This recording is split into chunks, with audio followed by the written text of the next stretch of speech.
Munas HIPMI ke-18. Kita sambut yang terhormat Presiden Republik Indonesia Bapak Prabowo Subianto.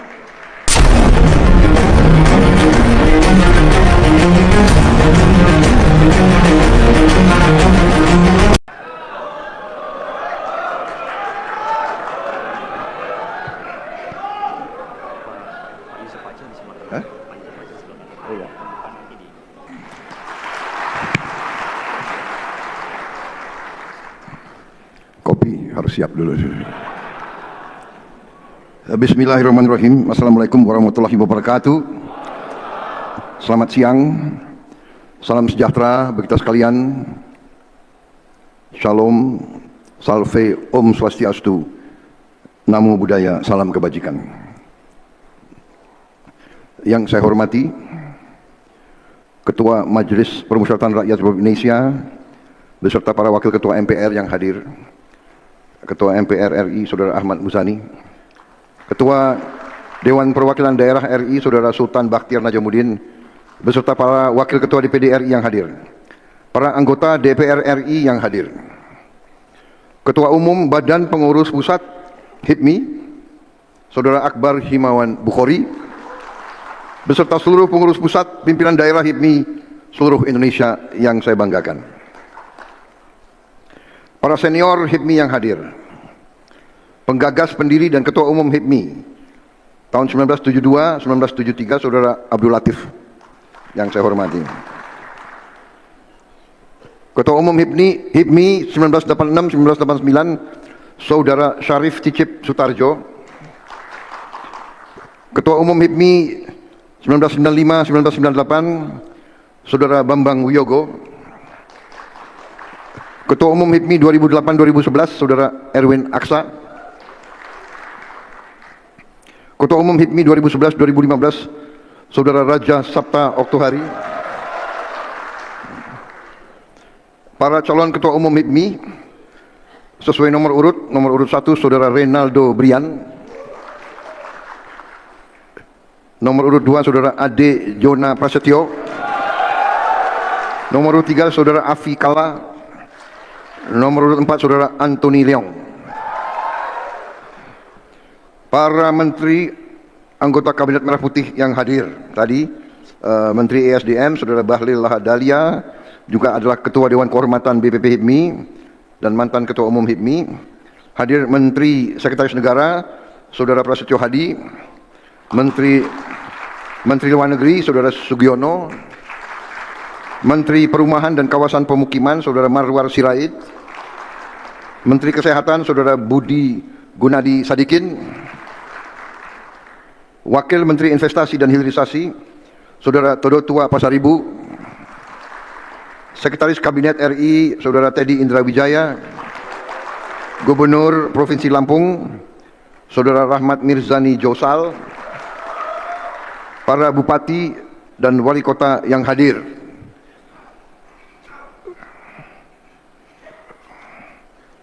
yang saya hormati seluruh hadirin undangan dan rekan-rekan pers media yang hadir.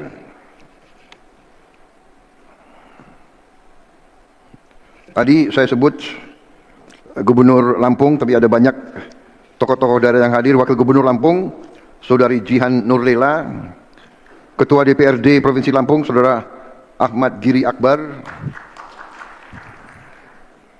Wali Kota Bandar Lampung Saudari Eva Dwiana, Wali Kota Metro Saudara Bambang Imam Santoso, Bupati Lampung Barat Saudara Farusil Mapsus, Bupati Lampung Timur Saudari Ella Siti Nurmayah, Bupati Lampung Utara Saudara Hamartoni Aharis, Bupati Lampung Selatan Saudara Dityo Egi Pratama, Bupati Pringsewu Saudara Rianto Pamungkas, Bupati Pasawaran Saudari Nanda Indira Bastian,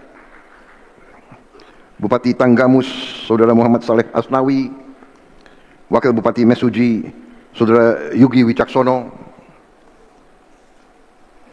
Wakil Gubernur Sumatera Barat hadir di sini.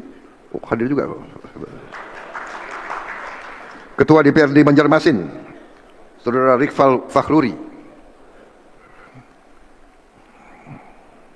Ketua DPRD Provinsi Bangka Belitung. Ini absen semua nih. Wakil Ketua DPRD Bangka Belitung. Anggota DPRD Provinsi DKI Jakarta, Saudari Hilda Kusuma Dewi. Udah jauh-jauh datang nggak disebut, kayak enak ya. Bupati Muaro Bungo, Saudara Dedi Putra.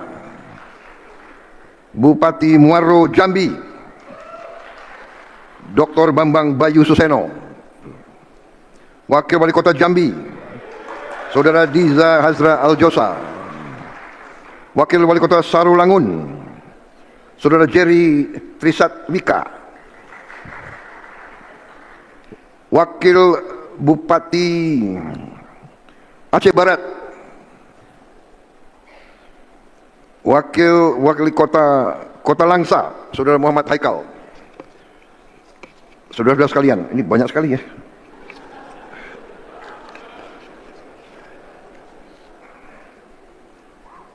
Saudara-saudara sekalian, tanpa saya mengurangi rasa hormat ya, saya mungkin tidak sebut satu-satu lagi.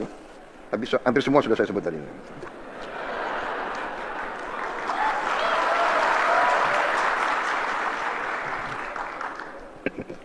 Para senior juga banyak yang nggak hadir di sini saya lihat.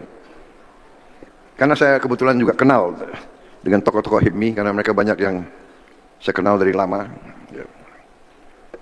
Saudara-saudara sekalian, tentunya kita terus-menerus tidak henti-hentinya memanjatkan puji syukur kehadirat Allah Subhanahu wa taala, Tuhan Maha Besar. Kita masih diberi kesehatan, masih diberi karunia, bangsa kita diberi kedamaian, dan hari ini kita hadir bersama dalam acara Musyawarah Nasional Himpunan Pengusaha Muda Indonesia yang ke-18 tahun 2026. Saya diberitahu bahwa hari ini adalah hari ulang tahun HIPMI, tanggal 10 Juni 2026. Ya. Ini kalau dijumlahin angkanya ini angka baik. 10 Juni, Juni kan bulan ke-6 ya. Jadi kalau 10 tambah 6 itu kan 17. Iya kan? 1 sama ya 17, 1 sama 7, 8. Belum selesai. 2026 jumlahnya 10 ya. Oh ya, oke lah. Oh, bukan 10. Ya benar 10. 1 tambah 6 7, 7 sama 10 17. 1 sama 7 8. Makanya angka 8 itu angka selalu melekat sama saya. Makanya benar-benar sepertinya saya sama HIPMI agak cocok begitu dari dulu. Karena saya kenal tokoh-tokoh HIPMI semua, hampir semuanya ya. Kelakuannya sudah saya kenal semuanya itu juga. Jadi jangan macam-macam, aku sudah tahu kelakuanmu semua itu. Gelagatnya pun sudah saya tahu. Saudara-saudara, HIPMI sebagai wadah pengusaha muda adalah wadah yang sangat penting, dan lahirnya HIPMI dengan wawasan nasionalisme sebagaimana diutarakan adalah sangat penting. Sebenarnya tidak ada kemajuan suatu bangsa tanpa nasionalisme, sebetulnya tidak ada ya. Bahkan embahnya kapitalisme ya, guru-guru kapitalisme sekalipun mengatakan bahwa pertumbuhan ekonomi hanya bisa datang dengan nasionalisme ya. Ada nggak itu ya slide-nya itu dari Profesor ada Saudara Yuza? Udah bisa dipasang?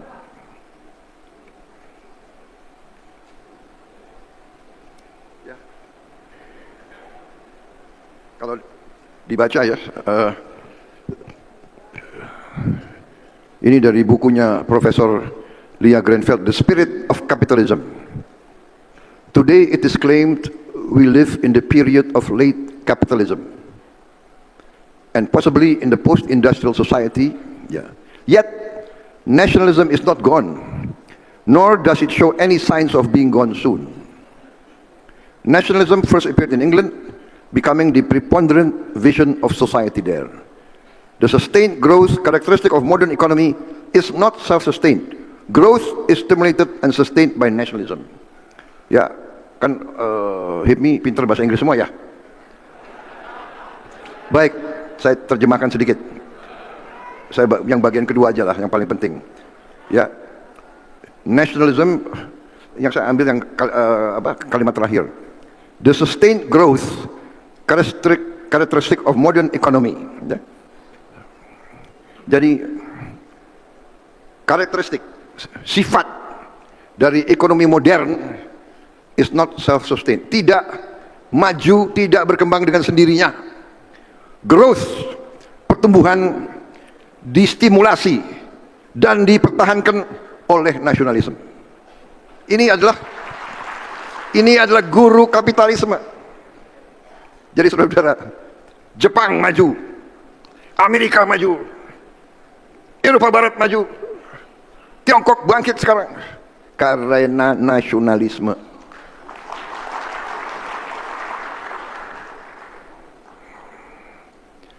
Jadi HIPMI tadi disampaikan oleh tokoh-tokoh HIPMI, hadir pendiri HIPMI di sini.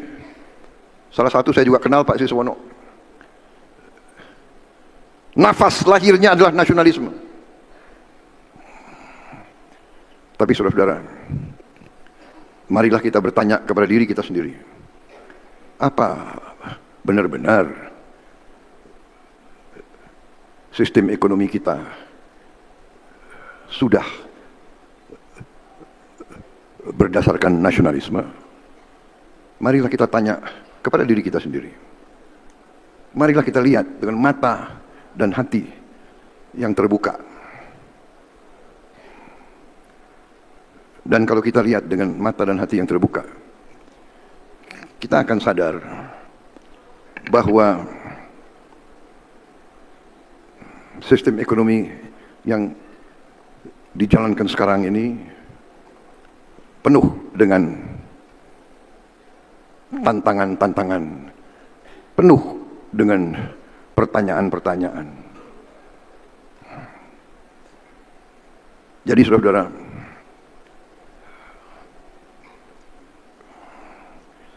sebagai wadah dari pengusaha muda, HIPMI adalah suatu wadah yang sangat penting.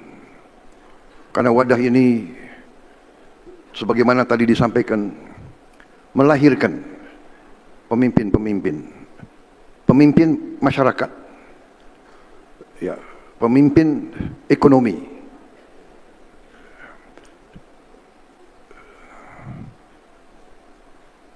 Dan benar, coba berapa tokoh HIPMI yang muncul sebagai tokoh-tokoh bangsa, tokoh-tokoh nasional, ya. Pak Latif menjadi menteri, menjadi pengusaha pribumi besar. Pak Siswono juga berapa kali jadi menteri. Pak Bakri Menko, Pak Abu Rizal Bakri Menko, dan juga ketua partai politik besar, Partai Golkar, juga ketua Kadin kalau tidak salah ya, Pak Abu Rizal Bakri, Pak Erwin Aksa, sekarang Pak Bahlil Lahadalia, ketua umum Partai Golkar, partai yang besar.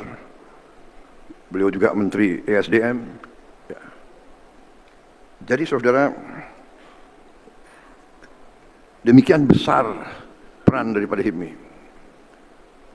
Tapi di tengah peran besar itu, saya menghimbau saudara-saudara bersama-sama, marilah kita menatap keadaan bangsa kita dengan jujur. Saudara-saudara sekalian, menurut pandangan saya, menurut keyakinan saya bahwa bangsa kita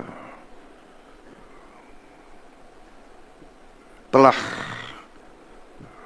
menyimpang dari pemikiran, dari warisan pendiri-pendiri bangsa kita sendiri.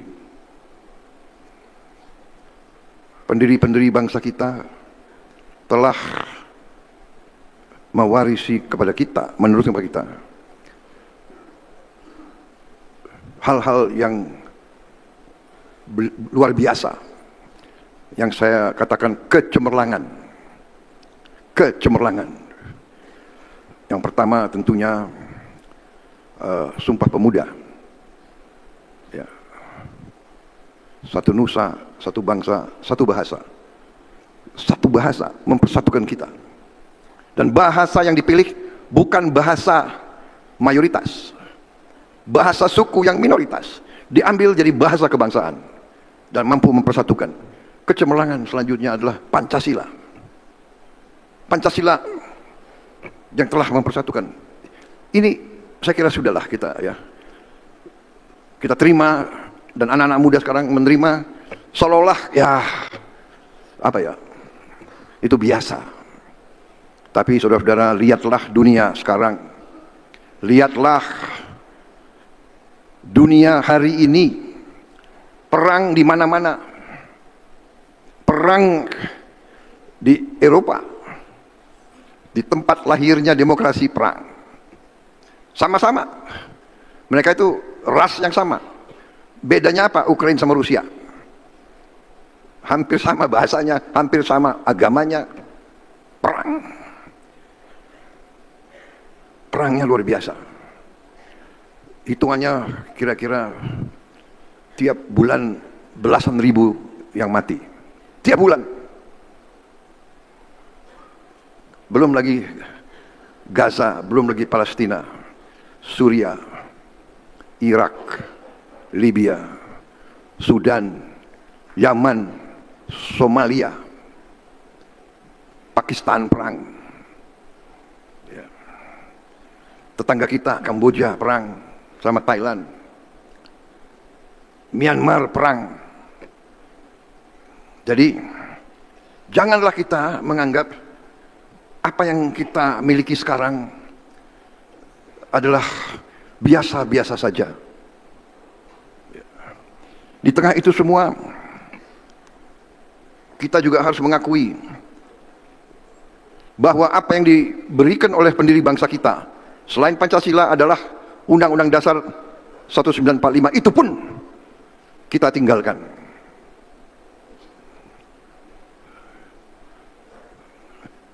Pasal 33 Undang-Undang Dasar 1945 yang sangat jelas dan sangat gamblang itu tidak mau dibicarakan. Tidak mau dibicarakan dan tidak mau apalagi diberlakukan. Jadi saudara-saudara HIPMI sebagai pengusaha muda, sebagai pelaku ekonomi, tadi disebut sebagian besar UMKM, saudara harusnya bertanya, ya kan?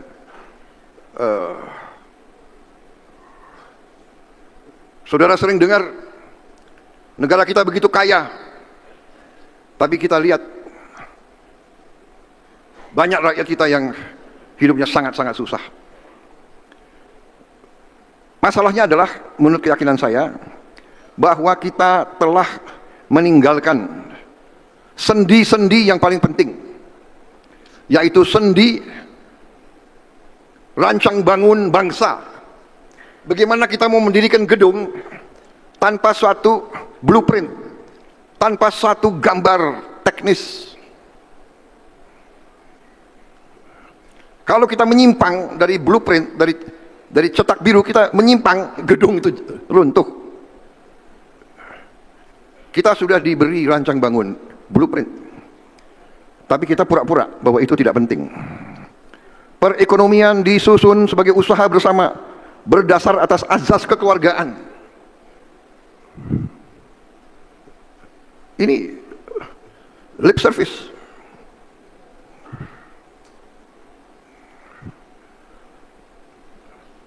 Yang dibesarkan adalah konglomerasi. Saya kaget, saya memang benar disebut, saya memang bukan ahli keuangan. Tapi saya kaget. Waktu saya kampanye, saya berurusan dengan ibu-ibu yang ikut apa itu super mikro. Mekar ya. Kredit super mikro. Mereka rata-rata bayar bunga itu 24%.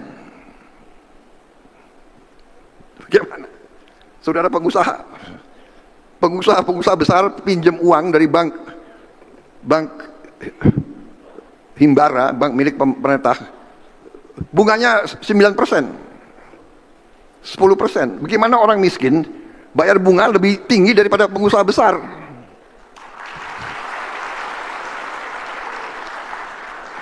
Jadi kejanggalan-kejanggalan ini saya coba luruskan.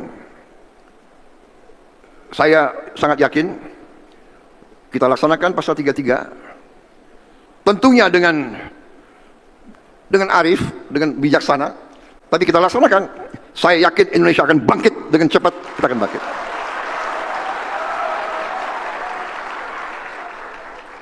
Saudara-saudara sekalian, kita diberi karunia luar biasa oleh Maha Kuasa. Tadi di video kalian itu, ya kan, ada apa itu? Rute rempah-rempah. Dari dulu Nusantara kita didatangi karena kekayaannya. Ya. Negara-negara bangsa-bangsa asing itu datang ke sini waktu itu berbulan-bulan ke sini bukan wisata. Dia ke sini mencari kekayaan. Sampai sekarang. Jadi saudara-saudara, segala kekayaan kita, tantangannya adalah harus dikelola oleh kita dengan sebaik-baiknya, dengan secerdas-cerdasnya. Saudara-saudara, cabang-cabang produksi yang penting bagi negara yang menguasai hajat hidup orang banyak harus dikuasai oleh negara. Ini bahasa Indonesia. Tidak perlu ditafsirkan, tidak perlu diterjemahkan. Harus dilaksanakan. Bumi dan air dan kekayaan alam yang terkandung di dalamnya dikuasai oleh negara dan dipergunakan untuk sebesar-besarnya kemakmuran rakyat. Ini adalah perintah Undang-Undang Dasar. Kita perang kemerdekaan dengan Undang-Undang Dasar ini. Dan logikanya, ini kekayaan kita. Masa kekayaan kita, ya, diolah, diambil, dijual ke luar negeri, hasil jualannya tidak ditaruh di Indonesia. Masuk akal atau tidak? Coba. Ya. Kalau katakanlah saudara punya warung, setiap hari saudara jualan, tiap hari saudara jualan apa saja di warungmu, dan setiap hari keuntunganmu kau taruh di tempat tabunganmu, di lemarimu atau di lacimu atau di mana. Kemudian laci itu, lemari itu, tas itu diambil orang lain. Kamu merasa biasa atau tidak? Tabunganmu diambil. Saudara-saudara, selama berapa puluh tahun tabungan Indonesia diambil dan uangnya tidak ditaruh di Indonesia, ditaruh di luar negeri.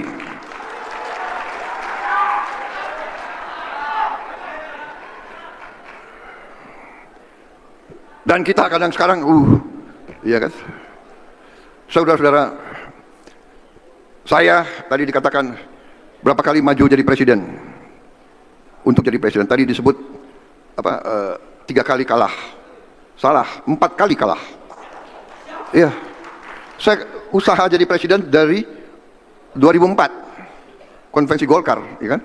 2004, 2009, 2014, 2019, 2024. 5 kali,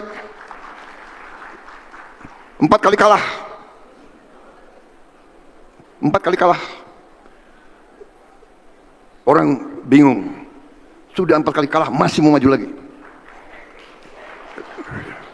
Saudara-saudara, ada analis-analis ya, podcast, ya kan? Prabowo pingin banget jadi presiden.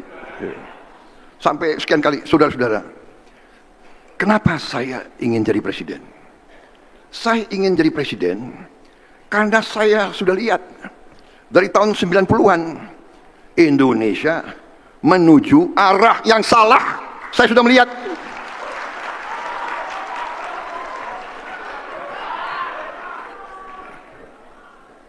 Saya bukan mau jadi presiden hanya untuk jadi presiden.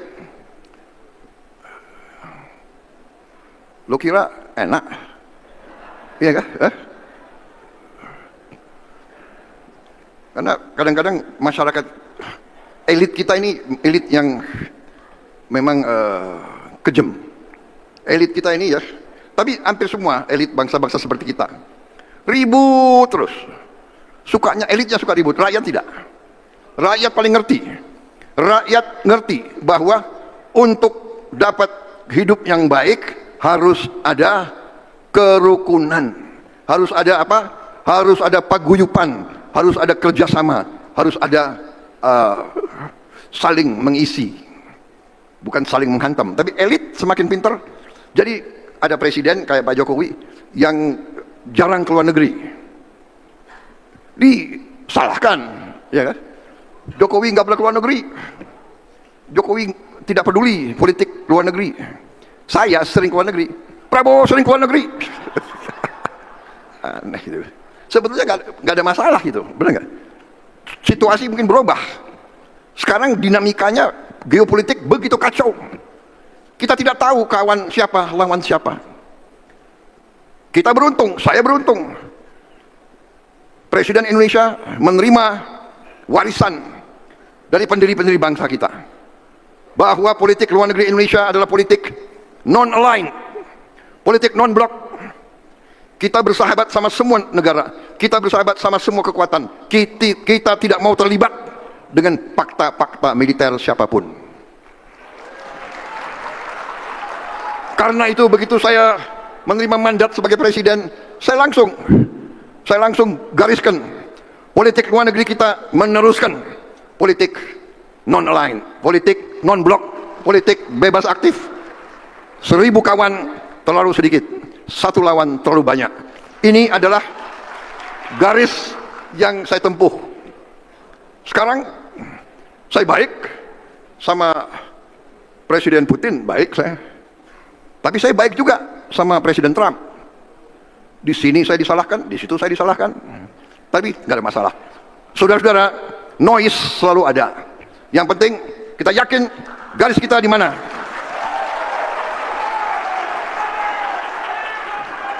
Selama saya yakin saya kerja untuk bangsa dan rakyat Indonesia, selamanya saya tidak ragu-ragu.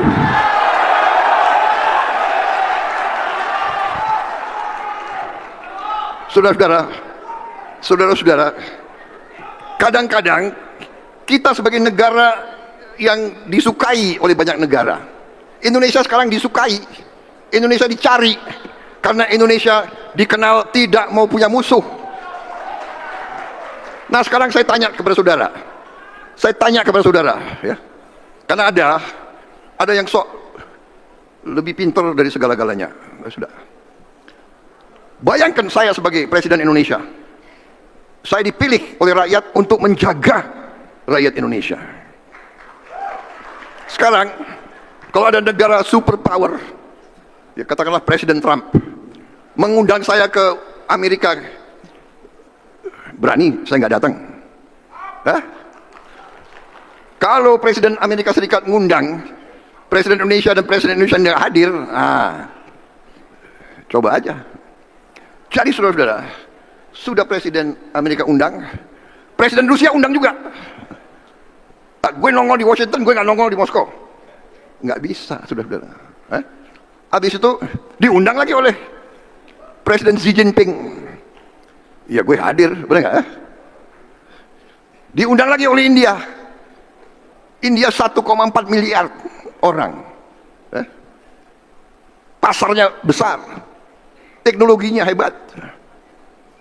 Jadi Brasil sama. Jadi saudara, inilah risiko negara yang sahabatnya banyak. Kita Indonesia ini negara terbesar di ASEAN. Kita anggota APEC, anggota Konferensi Islam, OKI, sekarang anggota BRICS, anggota G20.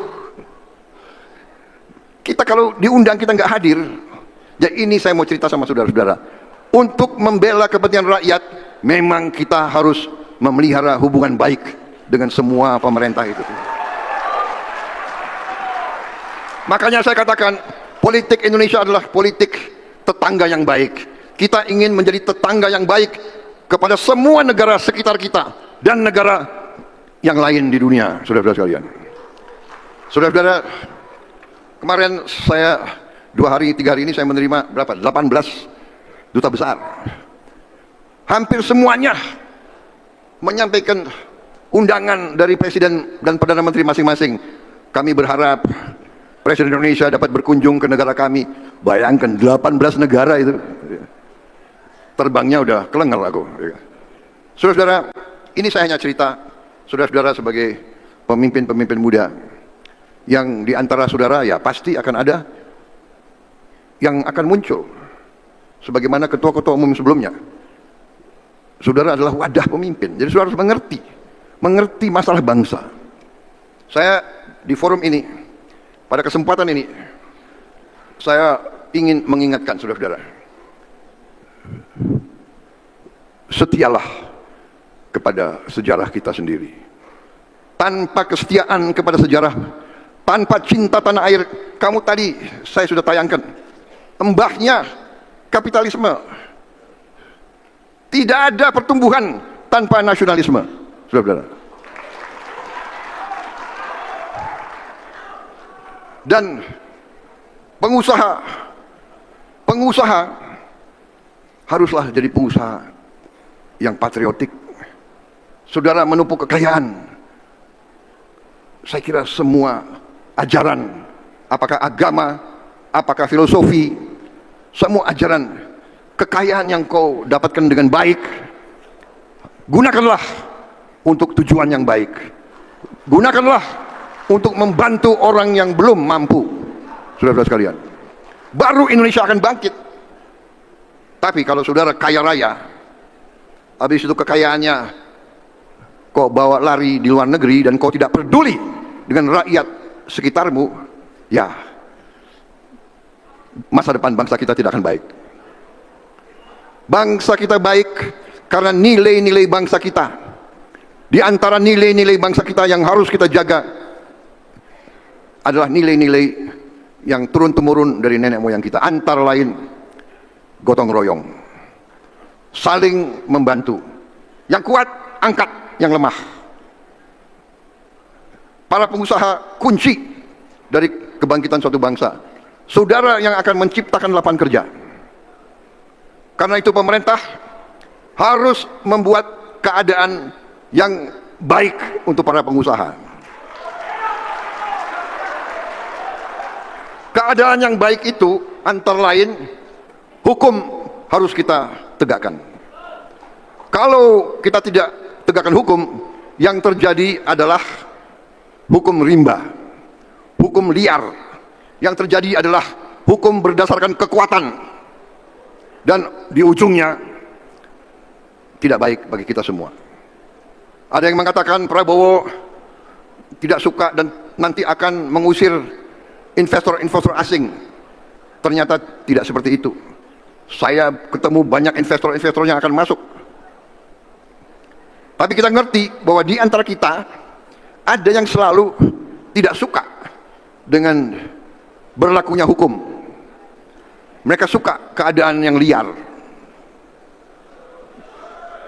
Jadi saudara-saudara, saya titip HIPMI, bangkitlah dengan semangat cinta tanah air yang luar biasa.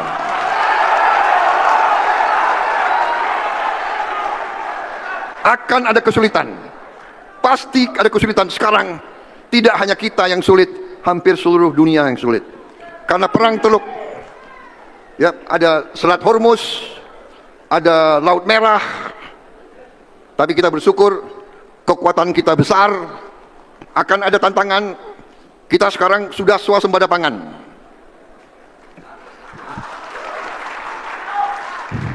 Sudah swasembada pangan.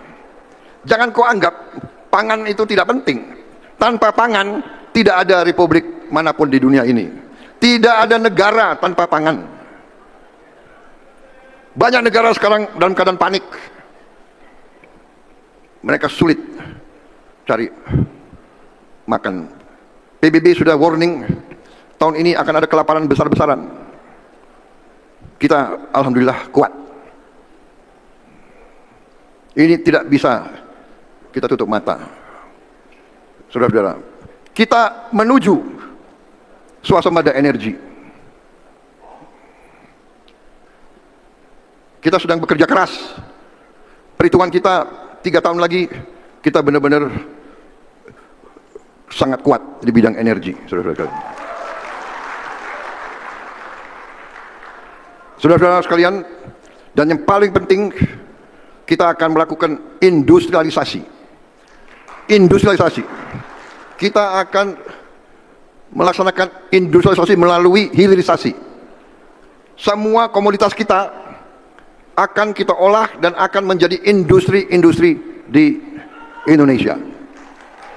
Ini kesempatan untuk pengusaha-pengusaha muda bangkit. Karena kita tidak mau hanya jadi pasarnya bangsa lain. Kita mau pasar Indonesia harus dinikmati oleh putra-putri Indonesia.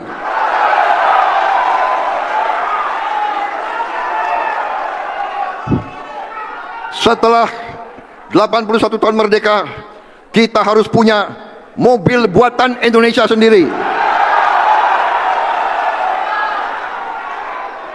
Kita sudah mulai merintis. Sekarang TNI sudah pakai Jeep buatan putra-putri Indonesia sendiri.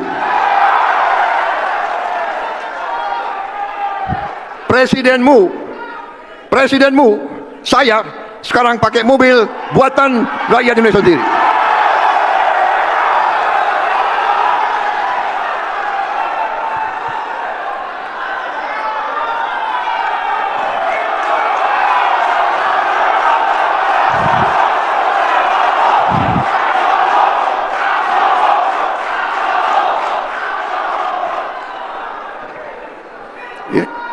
Ini kayak kampanye aja ini. Kampanye masih lama. Ini aku kesini lagi menggugah semangatmu.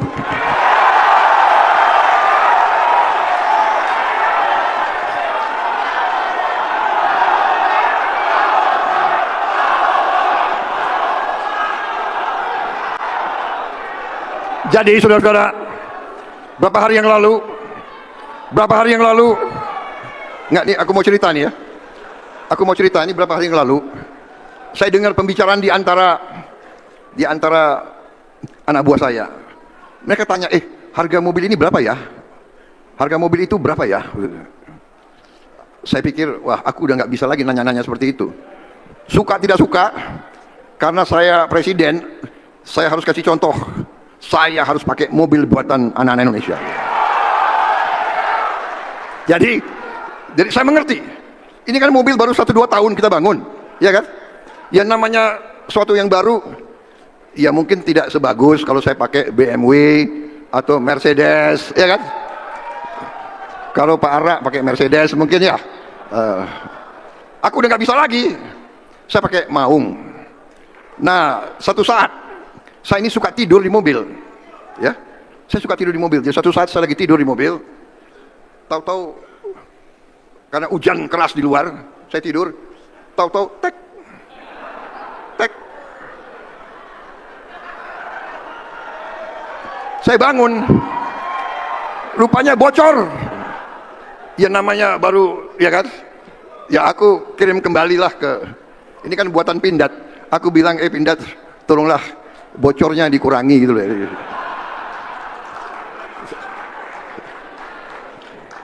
Habis itu pakai mobil dia naik gunung, geredak, geredak, geredak, geredak. Tapi geredak nggak apa-apa. Demi nasionalisme saya tetap pakai mobil ini.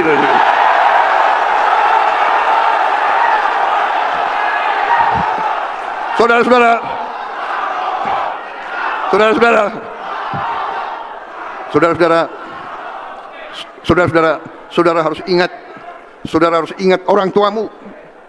Waktu kau kecil, orang tuamu berjuang keras mencari sepatu untuk kamu berangkat sekolah, mencari baju untuk kamu.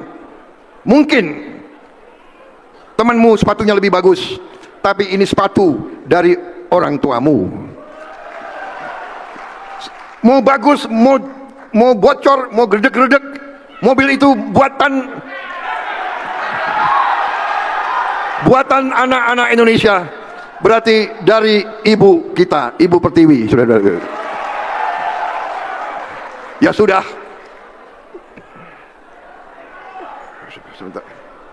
Saya minta izin, saya kalau udah begini harus minum kopi saya.